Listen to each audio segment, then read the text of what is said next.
Go ahead and get started.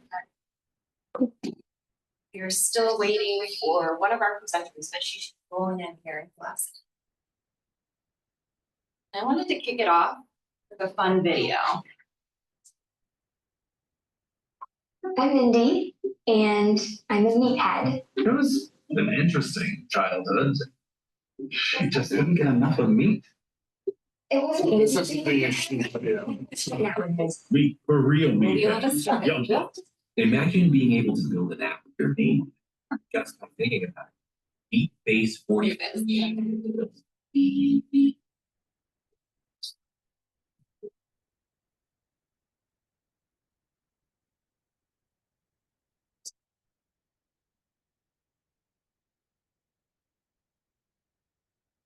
Everything I do and everything I do professionally, my life has been shaped by 7 years of work as a young man in Africa.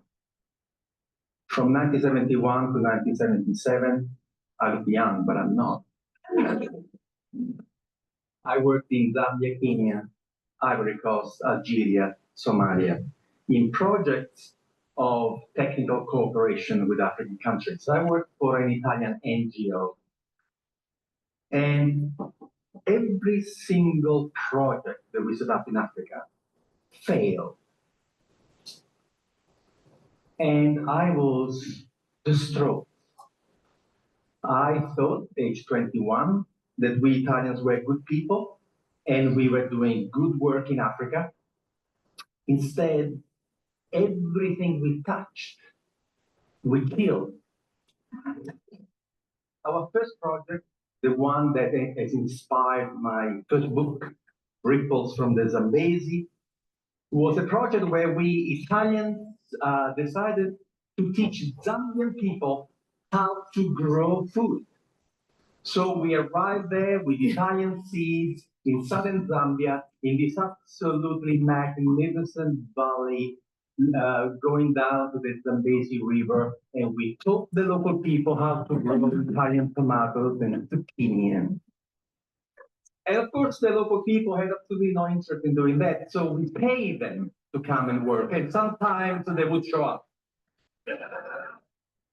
And we were amazed that the local people in such fertile valley would not have any agriculture.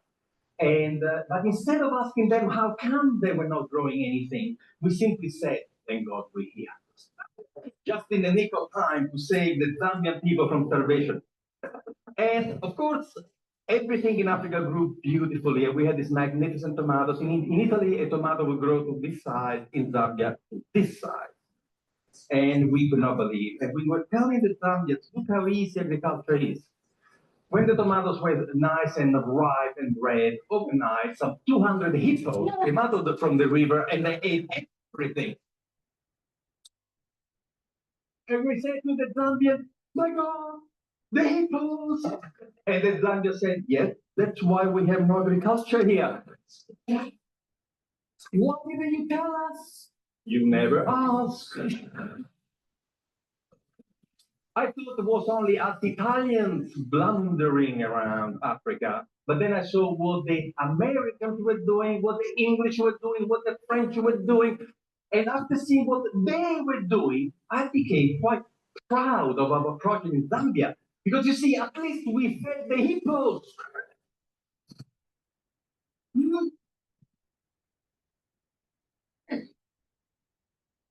So I love that clip because it kind of sets the stage for what we're going to talk about today. This is meant to be just a broad overview of the concept of community engagement. What does that term actually mean? And we're not going to get into a lot of specifics. That's for some time in the future. This is just to give you kind of, like I said, those broad strokes of what we talk about. What are some of the general concepts, principles, and best practices in community engagement? So let's start by introducing ourselves. I'm Caroline King. I'm the Director of Community Outreach and Engagement here at the college. I'm Kelsey Bush, Community Affairs Liaison in OCO. And we also have Marcia Greenberg with us, who will be presenting later. And I don't see Dr. Bernal. So we are a relatively new office at the college. We opened last summer. And the reason we exist is because of the college's strategic plan, the Rising Tide, emphasis on increasing our community engagement. So we developed this mission statement of enriching campus and community life by advancing meaningful, mutually beneficial partnerships, and you will see that term frequently, that support community-based learning and contribute to building an equitable, thriving, and resilient Southern Maryland. So our efforts are really focused on that Southern Maryland area of Calvert, Charles, and St. Mary's counties.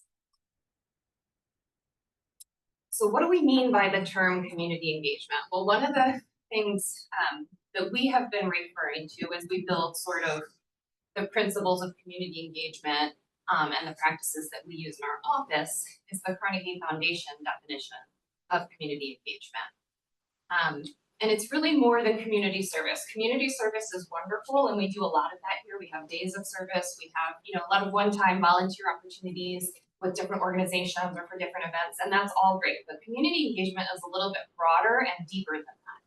And you can see again that term, the mutually beneficial exchange of knowledge and resources in a context of partnership and reciprocity. So that partnership piece is really important. And why do we do it? Well, because it's really good to do engagement. It's not just so that we can say that we do it, it's because it benefits everyone involved. It enriches scholarship, research, and creative activity, enhances our curriculum, teaching and learning, it prepares educated and engaged citizens, strengthens democratic values and civic responsibility, addresses critical societal issues, and contributes to the public good. I'm gonna go back for a second. So when we use the term community, let's break this down a little bit. What do we think a community is? Anybody have thoughts on that? I guess she's a Socratic. Okay. People and organizations, for sure, that's part of it. But what makes those people and organizations a community? Something bringing together with shared area, shared right? Exactly, great. So it's not necessarily geography. That's one type of community. St. Mary's County could be a community, or Southern Maryland could be, but it could also be people who are tied together in other ways, like they have common interests. So birders, that would be like the birding community because they have that common interest. Or people who are tied together by their demographics. So, the African American community could be a type of community. Or political interests, or groups who are just linked by a common policy that they're affected by. So a lot of different ways you can define community. And engagement, I love looking at these different definitions because it really makes you think about what that word means. And the thing that pops out to me on this slide is that word promise. When you are engaging with the community, you are promising to work with them in a mutually beneficial capacity towards some shared goal, and you're going to see it through.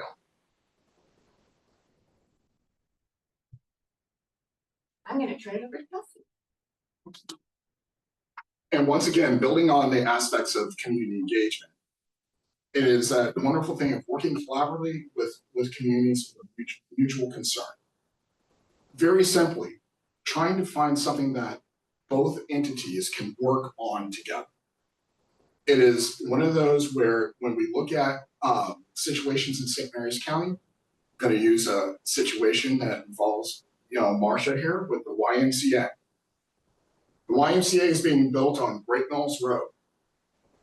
It's brought together a whole community on itself who are looking for places for young people and those that aren't so young to have a place to go on a daily basis to find enrichment activities. Not saying that there aren't enrichment activities, but there aren't places where there are intergenerational enrichment activities are mutually beneficial beyond just certain segments of the population, which the YMCA will be bringing. It goes beyond volunteering. And once we said, volunteering is wonderful, but you don't want to be a tourist.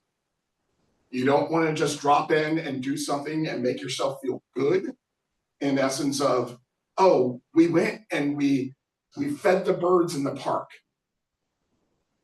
That's great. You fed the birds, but how have you really enriched the birds' life beyond that? Not really. You haven't done anything to create a new habitat for them. You know, we love our cats around here, but protect them from the feral cat population. Have we built, things to protect them? Have we done things that have made it mutually beneficial? And in essence, it also involves respect and communication and co-creation, meaning that you bring in all different voices and allow them to be part of the process. Because like the video alludes to, you might have a wonderful idea and you think this is what this community needs. But those individuals are the experts of their own existence and know why certain things are important to them. Or they might be envisioning something completely different than what you're coming to offer or what you think they might need. Because without engaging them succinctly and in an ethical fashion, making them a mutual partner, there isn't a way that you can ensure that you're going to be sharing your gifts in an appropriate fashion. And this language is wonderful, but I'm gonna cheat and go to some different language that we all should be familiar with, where people foster relationship based on mutual respect, honesty, integrity, and trust. Where people are engaged in ongoing dialogue that values differences and unique contributions of others' talents, backgrounds, customs, and worldviews. Where people are committed to examining and shaping the functional, ethical values of our changing world. Where people contribute to a spirit of caring and ethic of service. Does anyone know where that language comes from? Yes. St. Mary's Way. The St. Mary's Way. This is what, why it matters to the college is it is our way. It is our existence. It is one of the ethos of our existence is giving back to the community, not just on campus, but those that are surrounding us. Because as an institution of higher learning, especially one that is a public institution, it is one of our missions to not just hold on to the gifts that we have here, but also to broaden them to the community around us. It's one of the charges that all institutions have to deal with, especially those that are public institutions. And ultimately, it also makes us a better neighbor.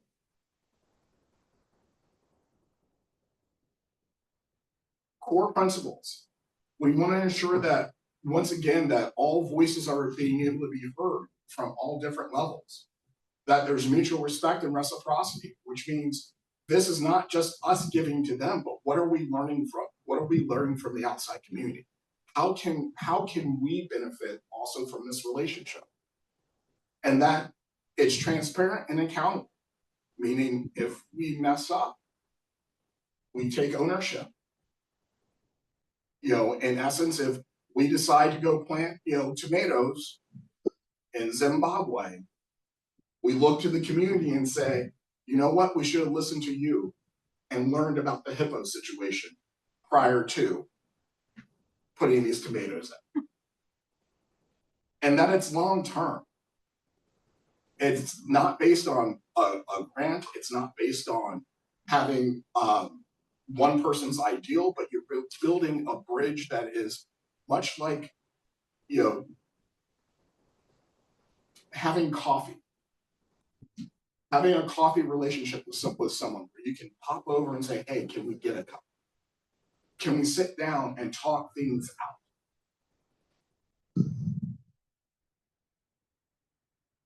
Examples of that are community-based learning courses. How many of you have been involved in community-based learning courses?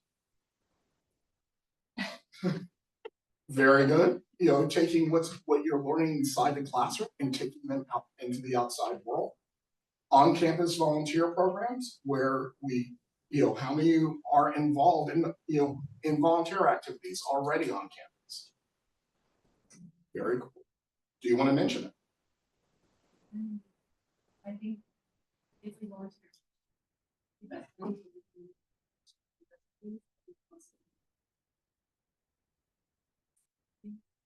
Very good. We want to give a plug out to those different opportunities. research with community partners. This is one of those that's really, really important for professors. You know, we have a wonderful cadre of, you know, intellectuals here, but how do you take what research that you might have in a global context and how can you address the local concerns? And how can you build those relationships where people can look to us as one of those institutions that they don't have to go outside for, that they can turn to us in their time of need or time of any sort of experience. But also creative works produced with and for the community. Public Art Collective. The art classes that have done outreach to the Passive Park and Lexington Park. That's what we're looking at in that sense. And last night, our public event with our constitutional lecture, opening our doors and saying, come on in, come hear our lectures, come hear our musicians, come see our teams. That creates sort of that reciprocity of engagement. And you know, once again, here are the challenges and considerations. We can't stress enough getting away from one-time engagement activities, because that, you know, once again makes you seem like you're a tourist. You're not really engaging with the community. It balances both the academic and community needs. That it's mutually reciprocal. There's a reciprocity there. It's mutually beneficial, and the ultimate thing is equity and access, that everyone within the community has the ability to access the activity. And I mentioned coffee.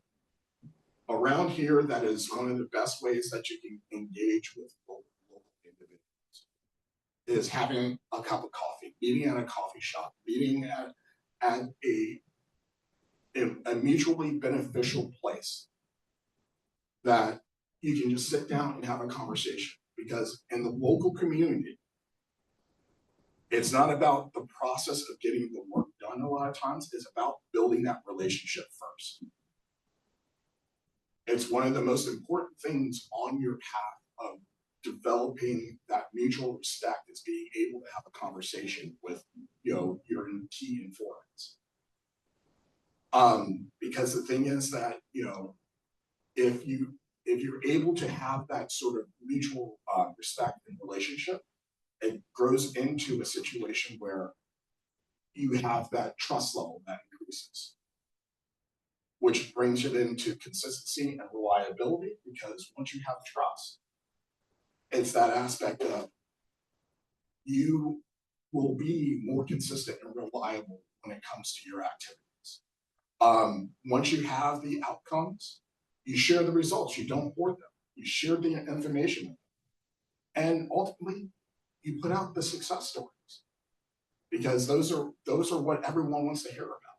That's what the mutually beneficial thing is developing. Instead of just keeping them on your own side, making sure that everyone has access to it. And this is kind of self-explanatory. And one of the most important things on the bottom is do no harm. Because sometimes even the best intentions come with not so good outcomes. And if you don't have a relationship with the community in essence, and you come in, you could be doing more harm to a community than good. And with that, I'm going to turn it over to Ms. Marcia Friedler.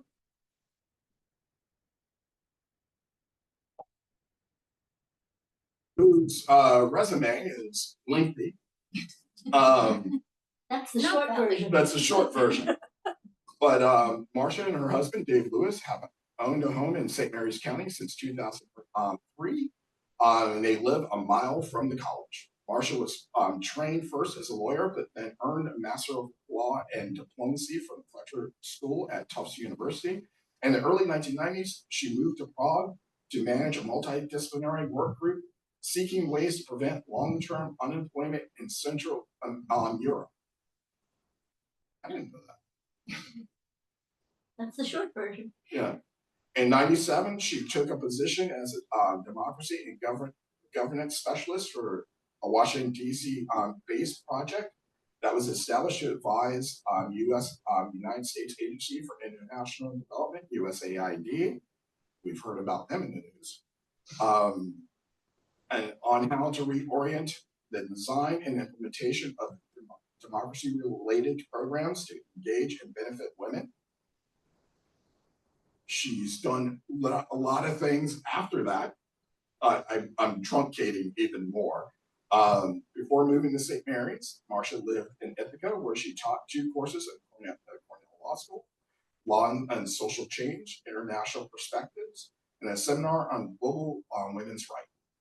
Here in St. Mary's, Marcia has served on NAACP's educational committee, launched a community youth mapping project, and 2 summers of summer youth volunteers, and has been a passionate advocate for the YMCA, now under construction on Great Mills.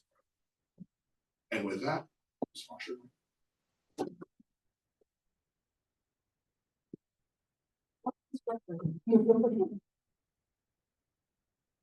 Well, I'm honored to be here. Thank you very much. I know everybody gets busy the minute the school year launches, boom. So some of this repeats a little bit, but hopefully just kind of looking at it from a different angle will sort of help things gel a little bit. I wanted to present the community perspective, though I've been obviously, student, faculty, and otherwise engaged in academia. I wanted to suggest that when it comes to outreach, we think in 3 different perspectives. One is what the college, through faculty, staff, and students, and as an institution as a whole, can do for the community. So there are a number of things that you all can do, and I'm going to give more detail to that later, but there are ways that you can contribute, partly volunteering, but not only that way. So examples, for example, there are faculty here who serve on boards of nonprofits. Students serve as volunteers and interns. As Kelsey's referenced, the Arts Alliance does concerts and scholarships. There are lectures like that last night hosted by the Center for the Study of Democracy, performances at the Dodge Performing Arts Center. The college hosts sports camps. People from the college participate in the Great Mills Cleanup, which will be on October 4th. And courses are open to community members. There are also projects such as the Equity in History website that the college hosts, and that serves our community. And then there are opportunities that have not yet been capitalized on. For example, every August there's a dragon boat competition to raise funds for people living with disabilities, and possibly the St. Mary's College community with faculty, staff, alumni in the area, and students who are here in the summer could put together a boat and compete. Those are ways in which the college serves the community. But then I, as a member of the community, have been involved in saying, whoa, wait a minute, we would like to contribute to you as well. And so the other direction to think about it is how the community can contribute to St. Mary's College. Already, many of you know there are adjunct professors or guest lecturers from the community. We have the St. Mary's River Watershed Association that works with faculty and students. But I suspect you all know of other ways, either that the community is already working here, or that you would like to see the community work here. Retirees are one pool. Oddly enough, retirees at ages 60 and 70 are a lot more vibrant than people in their 60s and 70s used to be. So when I reference my husband, he was a Peace Corps volunteer in 1962, the first year ever of the Peace Corps Philippines. Yes, the Peace Corps has evolved a great deal, but he also learned a great deal from doing that. And he's the former director of the Institute for African Development at Cornell. This story about Zambia, I mean, he could just roll out stories galore, as could I from the work that I've done in West Africa and Southern Africa. And then the third is really and this has always already been referenced, but what we as a community sort of are looking at the college for is the ways in which we can work together to build projects together. And to address community needs. So as some of you may know, Lexington Park is an area that has particular needs. We, in this day and age, mental health issues are huge in this county and around the country. Youth development for young people in middle school and high school, not just youth development for you all as college students. Business development, environmental issues. There are so many ways that we can collaborate. I just wanted to reference one that came up last week. I was here with a new Indivisible group that's just started here as part of our efforts to stop the authoritarian breakthrough. And while we were here introducing this community group to the college, because we would love for students, faculty, and staff to join with us, I also learned that on the other side of the lawn, where the student groups were located, there was a table for Alianza. Well, we're extremely concerned about what's happening, or may yet happen in this community with our neighbors, our community who come from Central and South America. And we as Indivisible are involved in things that Alianza might be interested in. And so there may be a way for us to collaborate on behalf of a community, maybe a sub-community that is particularly at risk right now. Do I have to make this move somehow? Is this it? There we go. Okay, but I'd like to suggest, and again, Kelsey and Caroline have referred to this. So what I've been talking about first tends to be, I would call it sort of bilateral, from the college to the community, from the community to the college, or two-dimensional, sort of one-on-one, one individual with an NGO, or one department with St. Mary's River Watershed Association. But I think I'd like to encourage people to think in terms of a three-dimensional model. And the idea there is to design multifaceted projects that involve multiple partners to achieve strategic change in our community. So again, it's sort of a, let's start with the problem, let's start with the need. In Zambia, they didn't go and ask the women, what are your food security needs, right? We living in this community know what some of the needs are. So you start with, what kind of strategic change are we interested in? And that might be, this issue, these opportunities better than I do, but it might be an outgrowth or related to a St. Mary's project. It might be faculty inspired. It might be grant driven, although you never want the grant to drive what you're doing. You want to do something and then find that there are resources for it. But when you're being that much more ambitious, it requires planning and oversight. If you have that planning and oversight, you can get exponentially bigger results. Okay, in fact, I took a course at the Fletcher School that had been called Law and Development. And the professor said, I don't like the word development because it suggests what the gentleman in the TED Talk was talking about, that we expect other countries to develop into being like us. And so there's a certain colonial kind of attitude toward it. There's a certain sense that we know the best ways to do things. And so he changed the title of the course from Law and Development to Law and Social Change. Because in fact, we are going through social change all the time now. I could have said that a year ago and everybody would have yawned. Now I think we can all agree we're going through social change. So if you want to address something that's exponentially bigger, you have to really think it through in a strategic way.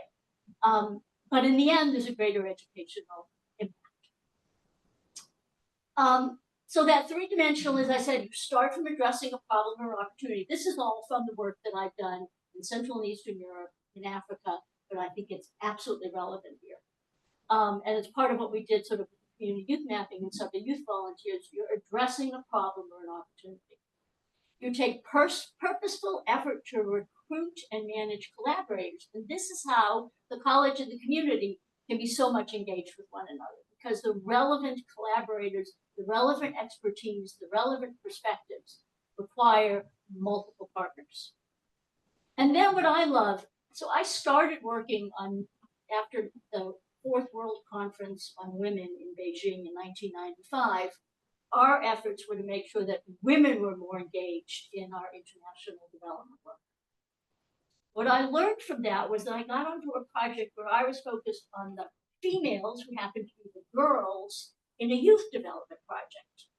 And I have a heightened appreciation for how important it is to be purposeful of intergenerational collaboration. So again, it's two ways, right? I mean, Donovan, who I met yesterday at the lecture, was telling me about the technology work that he does, and I was like, whoa, see my gray hair? Boy, could I use your expertise, right? So the expertise may come from a younger generation to those of us who have gone the way of the dinosaurs, but we also have some experience that may be useful to the younger generation, and together we can do more. Again, it's 1 + 1 is 3 rather than 2. So we work together to think and design strategically. Our objectives are positive. We were looking for sustainable outcomes and impacts. Let me say about sustainable. I met somebody a couple of nights ago who had been part of the Big Brother, Big Sister program here that no longer exists. They just couldn't find sufficient funding. And I said, oh, I was in the Big Brother, Big Sister program when I was in college. But the day that I met my little sister, whose family was from Puerto Rico, I realized that one of the biggest things that had happened in her family consistently was that people came into the family, they built attachments, and then people left. And it had been some of her mother's partners, it had been her brother who was fighting in the Vietnam War. And I thought, I by definition have been here for 4 years. That's what college is all about. 1, 2, 3, 4, you're gone, right? And so I thought, what am I going to do with this young woman? I'm coming into her life, and it's baked into this project that I will be leaving her. And to this day, in my 60s, I am still in touch with that young woman. We exchanged birthday cards. I invited her to visit me in Boston long after I graduated.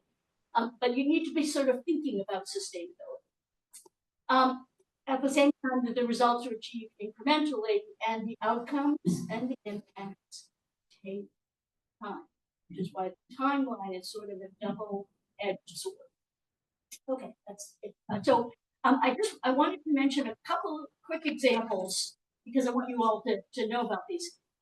I often talk, because of the work that I've done both on involving women and involving young people in projects, about something. Ooh, I'm sorry. There you go. I talk about a pyramid of participation. So initially, participation is that you invite people into the room. While in the room, you're very welcome to be here. And that is the least productive, less optimal level of participation. The next level would be, have we sufficient time to hear from you all, to hear your voices, right? The next level would be for us to have a real conversation. And not only do I give you the opportunity to speak, but I listen to what you're saying, I think about it, we go back and forth. The next opportunity, however, and this is where I think students here at St. Mary's College have incredible opportunities, as I just was discussing with Sarah and Isabella, is that you don't just get invited in where the program is already decided, but you are part of designing the program in the first place. And your ideas about how to design things are really important. So I wanted to mention a couple of examples quickly. One is climate change and resilience. We need you all to be part of that discussion. My grandson was very upset, involved in Arlington with the Langston Boulevard Development Project, and he said they're developing a plan that probably won't be finalized for 5 years and won't be fully implemented for 25 years. And the people who are going to live that plan are my generation, and we're not involved in deciding what the future looks like. You all, old people, are deciding our future, okay? So we need you all on climate change and resilience right here. Like, where are the solar panels? We have private families putting them on their houses. Why doesn't every single parking lot have solar panels on top of it? But it won't happen without the energy and the enthusiasm and perhaps pushback from you. Perhaps you say that's not the right thing to do. I want you all to know there is a Bike Maryland, Southern Maryland community meeting coming up on October 15th, which is all about bicycles in St. Mary's County, both from the ecotourism perspective, but also commuters and the environment. If that's all people with gray hair, they're not going to get it right. Okay, we really need you for those kinds of things. So I think I need to leave it there because of time constraints. I would absolutely love to have more conversation with any and all of you. There really is a genuine wish by members of the community to engage with you all, not just to come in and talk at you or to impose things or to tell you about all of our great experiences, but to think together about how we can make this a better community. Thank you.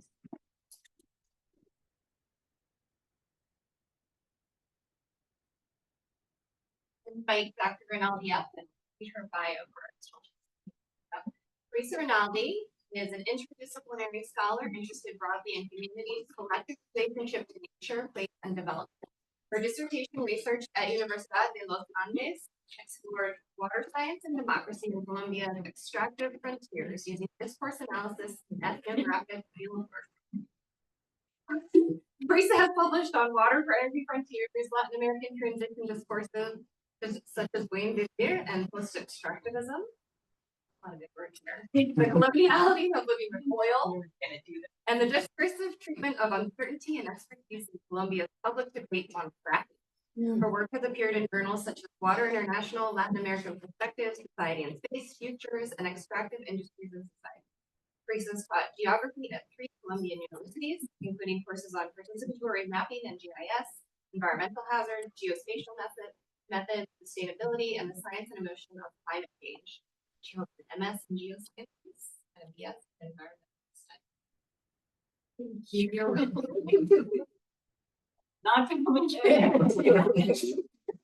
All right. Thank you so much for inviting me to participate in this space, for all the work that you're doing, everything that you've been consolidating, and the energy that you've brought. And Marsha, this talk, I'm just so in awe at the people that we have here in this region. And we need to talk about the mapping and about youth development and about climate. So this is already doing so much for me and I think for everyone here. So I wanted to also share a little bit of maybe more of like a conceptual level of like why what are we talking about right now in this moment, and like what's kind of come before this. There's a lot more interest in community engagement, not just here at St. Mary's, but all across the world, really, and here in the US. And it's a wonderful thing. It doesn't mean that it's the very first time that we, like, just because this is, you know, a new office, doesn't mean that we haven't been doing community engagement. And just because the words are out there currently, doesn't mean it's not something that has already been fermenting in many different spaces, right? So I wanted to share, I didn't know they were going to read my bio. I was going to share like why I care, what I'm bringing about, just a few kind of points, anecdotes of how I understand community engagement. So just starting from my life in Colombia, although I also the Central Europe connection, left right as I got to Bratislava. So I have a past that I'm not going to talk about. But I was living in Colombia starting in 2013 and began working with a participatory mapping group at the National University. And they were doing some really unique and wonderful things that were influenced by the legacy of participatory action research that actually, in a sense, was born on their campus. We would meet in the Orlando Paz Borda building, and Orlando Paz Borda was the father of the sociology department in the National University and the father of participatory action research are. So just kind of like the words that he came up with, some of the concepts that his group La Rosca came up with, like cycles of action and reflection, systematization, you know, dialogue of knowledges. These were concepts that people were living and feeling and incorporating into everything they did. So I came along and I was like, I want to volunteer, I want to do some light academic stuff. I did some geography. What can I do here? They were like, okay, we're gonna put together a community mapping class. But we're gonna partner with an organization. We're gonna make sure that the class serves their needs. They're gonna participate in the class with us. We're gonna talk about all being level here between students and community organization members and dialogue of knowledges and what can we learn from each other, that we all bring something to this space, whether it's professional experience or academics or lived experience. And we're all going to learn mapping together. And then we're all going to go out and experience the activities that will serve the community organization's needs. I was like, great, that's exactly what I want to do. We worked with a waste picking association, so people who earn their livelihoods, sorting through trash and seeing what can cover to recycle. And you just hearing about it, you don't really know what that's like, right? But actually going out and accompanying, that's another word for that accompaniment. Going out and accompanying each other in this process, you really get a sense of what that is like, what it's like to walk really fast in the middle of the night with a cart and pick through your trash and go on your route.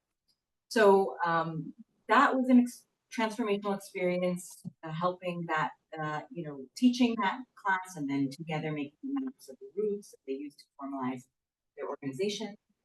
I started my PhD in development studies after that, and it's a picture of Marlene Arevalo, just signify that my topic, my dissertation, they were not things that I came up with, at my desk. I'm really curious about, extractive landscapes and river planning, or space. It didn't happen that way, right? It was more like we visited this territory in the eastern foothills of Colombia where we made friends, right, with Marlena Arevalo, her husband, in fact, and they were water defenders. They were already involved in a long kind of legal battle to prevent certain oil licenses that were taking over and polluting their local water source, the Malaya River, and also palm oil plantations that were kind of changing the landscape. And they kept talking about this POMCA, which is such a funny word, the River Basin Planning document. They're like, why is this document such an important thing? So I ended up, that was what I studied for my dissertation, was the Guajariba River planning document, and why it's taken 20 years to actually solidify. And from there, these are pictures of current projects that I have going on in Colombia with a team. I talked about how important relationships and collaboration are. This is a project called the Amphibious Livelihoods Project with fishing communities in port cities, Barranquilla and Buenaventura. And the whole point of the project, we put in a grant, right? 3-year grant proposal that we're going to talk about urbanization, climate change, port development, and how it's impacting fishing communities. But we kind of left it there, and the kickoff of the project was, all right, let's all learn about common vocabulary, and then let's define the questions. So they came up with questions that were relevant to their needs and interests, and they were wildly different than the things that. So I wanted to ask a little brainstorming question. if someone were to come to your community, your neighborhood, and say, we just applied for a grant for your neighborhood, and the grant lets us do anything you want us to do. Like, we can research anything to make any change that you need in your neighborhood. What kinds of things do you think you and your neighbor, you sense your community would come up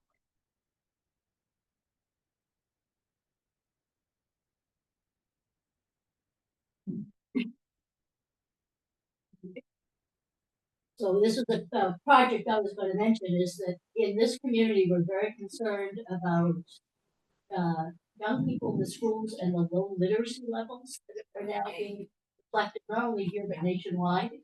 And there is a growing collaboration to try and address the low literacy levels and numeracy levels for Yes. young children, and and that gap between those who are thriving and those who are being left behind. Excellent. So literacy and numeracy level and the gap. Did you have a thought you want to share? Not really. Okay. Yeah. One thing that comes to my neighborhood all the time is pedestrian and bicycle safety, and just the lack of lanes and spaces for them to move around. Yes. I'm sure there are things in your hometowns. Yeah. You wanted to share. Recreational spaces. Recreational space. Yes. Access to public transportation. Excellent. So important. Okay, one more. Athletic events. Like more of them, less of them, more like professional level or open for public. Any level. Yes, so like recreational sports events. Yes, that bring community together. Yeah. Yes.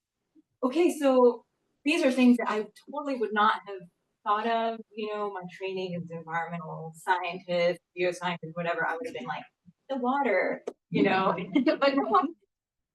So the point here is that there are so many issues. You can't go in with that lens of like, this is the thing that interests me, and this is the project. This is what we're going to work on. I got a huge grant, and it has to be this way because I put it in this way, right? These are excellent ideas and excellent spaces of social action. So I've been thinking about this a lot with my colleague at West Virginia University, who is the director of the Center for Resilient Communities, who does community engaged scholarship and action research in the state of West Virginia on food transformation, environmental justice, and alternative economies and community arts. And we've been thinking about how important it is to really think about like the training, the education, the how to really just more and more get the people who need to address these questions to actually have the means to address them, and how colleges, universities can become kind of facilitators for that empowerment, right? And this is not new way of thinking, right? There's a whole legacy that we can draw on, and I encourage you to look up any of the names on this slide, but really there's a whole rich legacy of community engaged scholar activism, research, whatever you want to call it, that has roots in the civil rights movement. It has roots in environmental justice movement, right? It has roots in liberation theology. Paulo Freire, for example, in his literacy circles in Brazil, developed a whole pedagogy to use what he called conscientización to bring consciousness, to the masses so that they could address their own issues. I already mentioned Orlando Falforda, Silvia Rivera Cusicanqui, another current, contemporary indigenous sociologist who has talked a lot about the power of oral tradition and community action. So I'm not gonna get into this. Is long presentation. I'm over. Is it done? It's 12:22.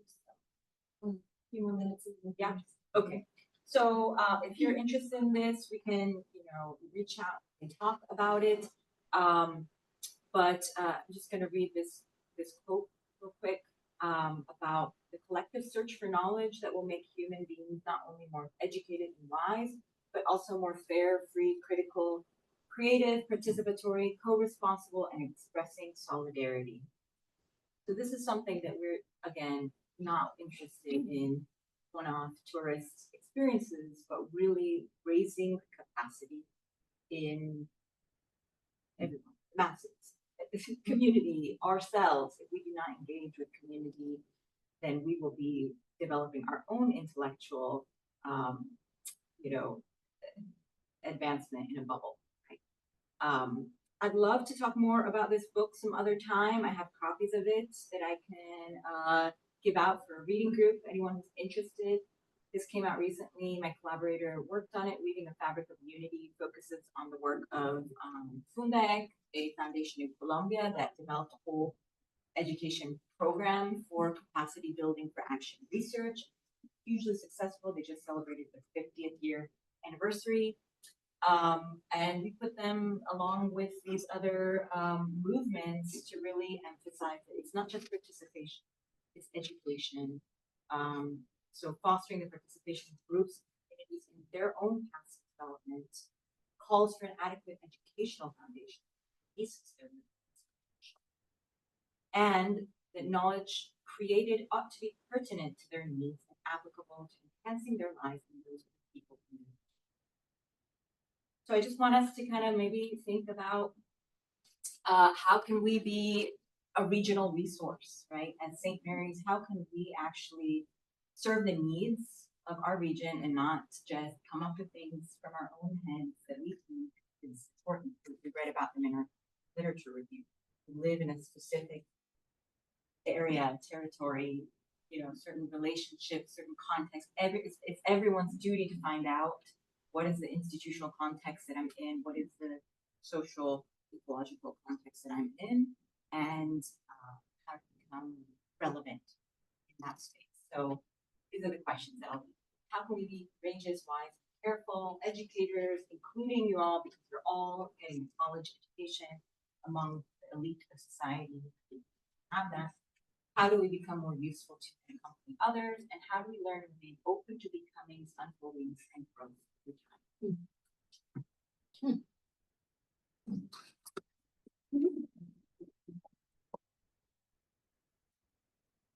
Well, I just learned so much from both Marsha and Teresa, so thank you both.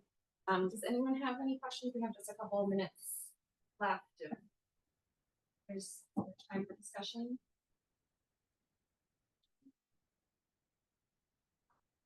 Or we're going to be sharing these slides, and we've recorded the presentation, so we'll make sure that's posted somewhere accessible for everyone. But thank you all very much for being here today.